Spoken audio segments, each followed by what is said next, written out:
Hey friends, Pastor Bill Walden with Build Up the Church. This is a devotional for February the 4th, 2024. In Matthew chapter 23, we see the continued opposition of the religious leaders against Jesus. And the biggest percentage of these Jewish religious leaders in that first century were very ungodly men. They were selfish, they were self-important, they were proud, they were arrogant, they weren't caring for the people. Jesus exposed them and warned the public not to follow them. He scolded them and challenged them in front of the public because the people needed to be warned about not following these people. Let me read to you from Matthew 23, verses 1 to 12, and I'll make a few comments. Jesus spoke to the multitudes and to his disciples, saying, "The scribes and the Pharisees sit in Moses' seat. Therefore, whatever they tell you to observe, that observe and do. But do not do according to their works, for they say and do not do.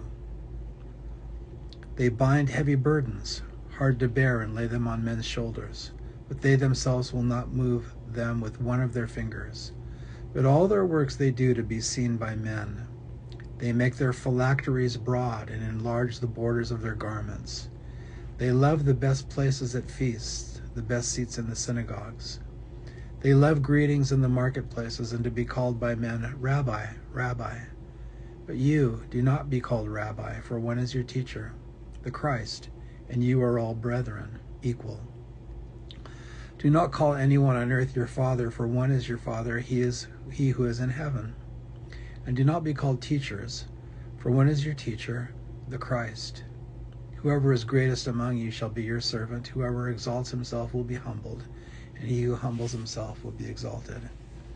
The rest of Matthew 23 is just something that I would never want to have to hear regarding my own life. It's a terrible accusation that Jesus gives against these so-called leaders of God's people. A couple of observations here. They don't make life easier for people, they make life harder. That's one sign of an ungodly leader. God does give leaders to the church. I love what the Apostle Paul said. He says, "We don't have dominion over your faith, but we're fellow workers for your joy."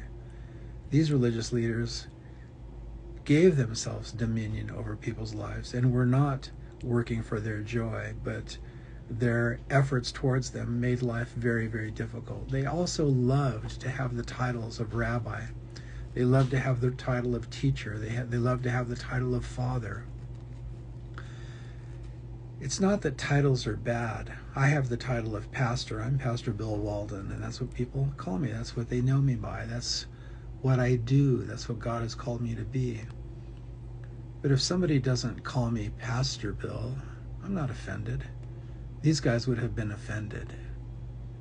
They love to be recognized. They love the best seats in the synagogues. They love to be seen of men acting holy. They love to enlarge the garments of their robes. That was a sign of holiness in that day. They loved the applause of men, and they made life difficult for people. Listen, I seemingly talk to more and more people who have had it with the church. They're fed up with bad leaders in the church. I'll confess, I have rejoiced at the removal of some leaders in my town, some church leaders in my town. I believe God moved them out, and I'm glad, because they made life difficult for people. They misrepresented Jesus Christ, in my opinion. That's not an anger against them, it's an anger against what they do, and I believe it's a righteous anger. And if you've been burned by a church, I'm sorry. But may I say this, even as a pastor, I've been burned by churches. I've been burned by pastors too. Jesus loves his church. And he has given pastors and apostles and prophets and evangelists and deacons and elders to help lead the church. But all of them, if you're going to allow them to influence your life, all of them should have a life that looks increasingly like Jesus. Not anxious for a title, not anxious to be applauded by people, not anxious to be recognized and have the glory, but quick to serve and quick to love. So If you are in a church right now where there's a heavy-handed leader, may I encourage you, really pray about leaving and find a church where those who help to lead the church make you feel like you're with Christ. So God bless you. Hang in there. Thanks for watching. Bye-bye.